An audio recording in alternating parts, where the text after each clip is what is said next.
All right, so we're getting to short reviews for January 24th.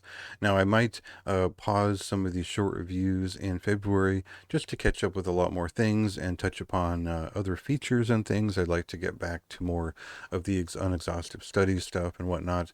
So, if I do more of these, it'll be more sparing and it'll probably just be the very best of what I could pick out that maybe doesn't fit into my schedule because.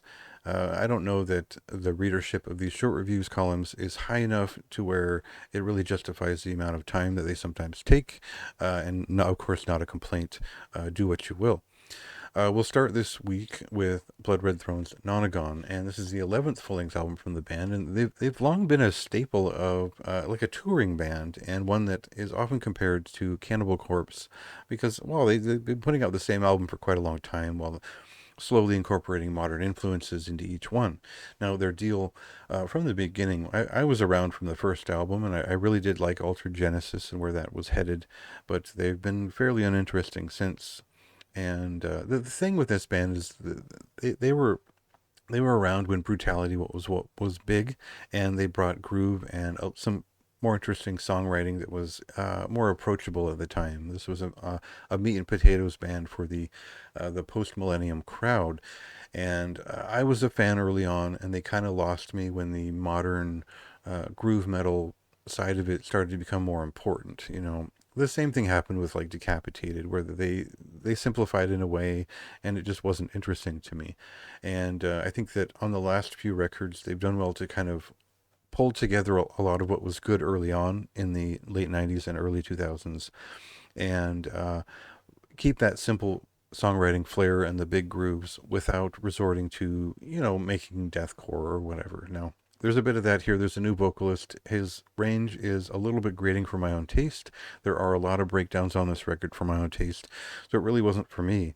But I appreciate that this is more of a death metal record, and I like that they've gone with this artwork. It feels like more of a death metal production, and it was an easy record to listen to. Although I found the production was a little bit grating. It was a little bit for me. It was a little bit dated. It's not very dynamic. It's got a very stale sound to it, and some people, you know, you might like that if you've been a fan since the early 2000s, but. They kind of ride the edge of what's technical and what's just kind of moshable, so that'll appeal to a lot of people, and I see the why people like this group.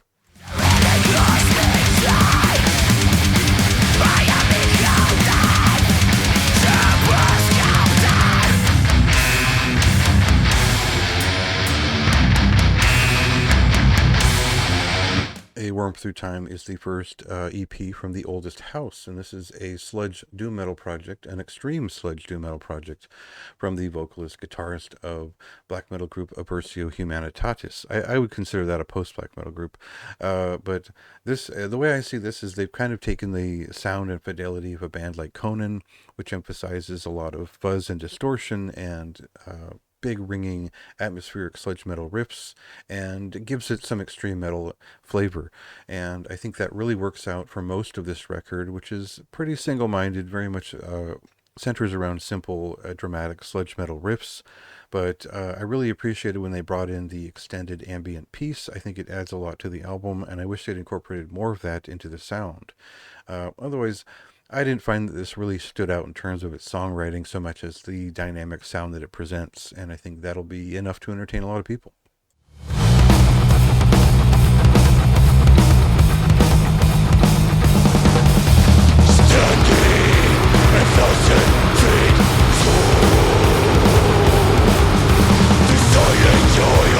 So perhaps like some of you, I became a fan of New Model Army in 1993 when I think a B-side from Sepultura covered one of their early songs from The Ghost of Cain. And I've been a huge fan of the band ever since, and especially their 80s through the 90s sound, because they had a very interesting bass player early on until about 1990, and he really presented a virtuosic and like a really exemplar bass tone. And otherwise, their songwriting took influence from new romantic music as well as post-punk and punk rock at the time to create a very tuneful just incredible set of albums throughout the 80s, from about 1984 to 1993 or so. You could go that far. Impurity is usually the cutoff point for that classic period in most people's mind, and then their output became unpredictable as Justin Sullivan's solo project kind of took off in various directions. So, if you're not familiar with the band, you need to know their 80s work. It's just great music, all right? So, I go into all of that because Unbroken reminds us of that old music they put out. This is probably closer to Impurity, or you know, their transition away from that original sound into something more attuned with alternative rock and more dramatic compositions.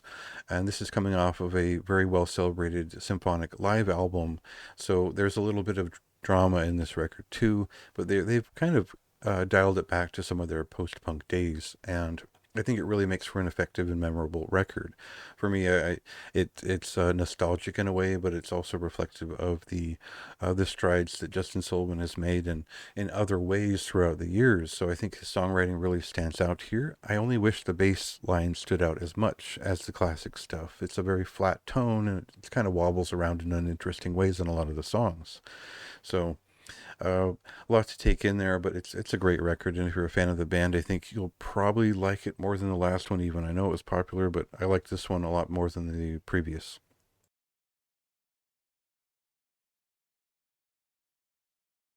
Holo is the debut full-length album from Polish, sort of experimental black post-black metal band, atmospheric black metal band, Hauntologist, who are it features fellows from Over the Voids, Owlswood's Grave, and both members are contributors to Magua.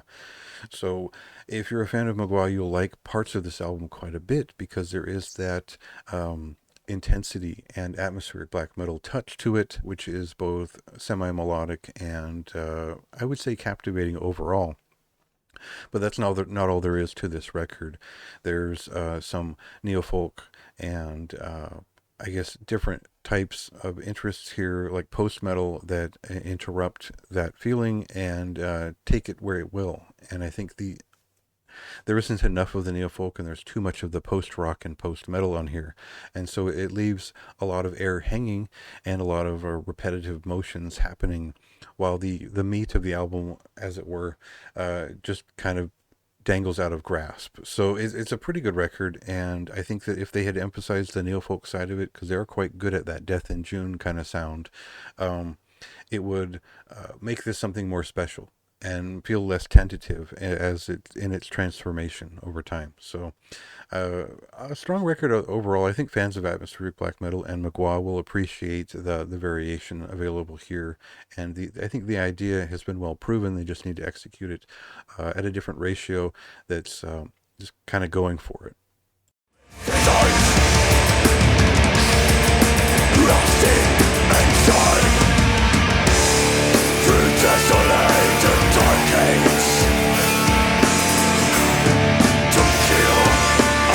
The Sweet Smell of Unrest is the debut full-length album from Baratro, and this is a band founded by Dave Curran, as I believe he's living in Italy these days, in Milan, Italy, and he's formed this band with members of Councils of Rats and Marnero. I wouldn't expect you to know those bands, but they are post-hardcore and noise rock bands from the Milan area, and this is the band that really centers around Curran's unique percussive, sludgy bass guitar sound and the presence of that, as well as his howling voice. And these are angry noise rock songs, proper with they verge on the level of sludge. Like if you're a fan of Ills, the Portland band, you'll appreciate exactly what this band is doing here. They're exaggerated and a little bit kind of psychedelic or hallucinatory in those exaggerations. There's a lot of anxiety and anger and frustration that went into this record, and you'll feel that right away. It's this dirty early '90s feeling thing that is centered around simple grooves and syncopated movements. So there's a lot to like there. I think that just wasn't. It wasn't all that memorable. There's a few too many songs, and I think some of the longer, more plodding pieces just last too long. They might have cut those at about 3 minutes. You kind of get the point. The closer is appropriate. That's one of the better songs in the record.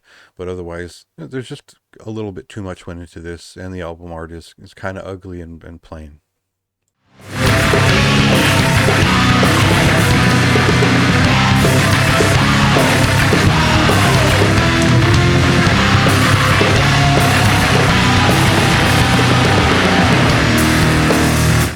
So 333 is the eighth full-length album from Netherlands born and Czechia based black metal band Funeral Winds. And I think that at this point we kind of know what this guy is all about. He's kind of a raw black metal artist with a very straightforward early 90s point of view. And I would compare it most to like Bestial Summoning, Mayhem, and like maybe even Demoncy based on the style of vocals on this record.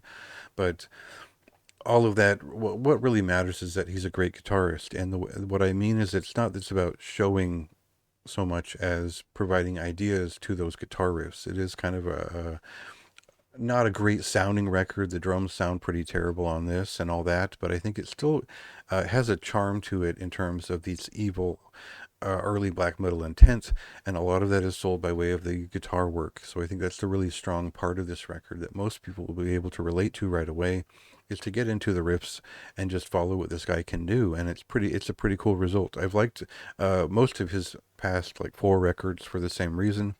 I would say this one is up to par with the last couple, although I preferred maybe the 2018 record a little bit more than this one.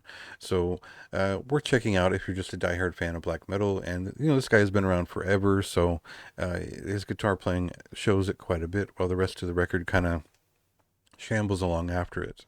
So worth checking out.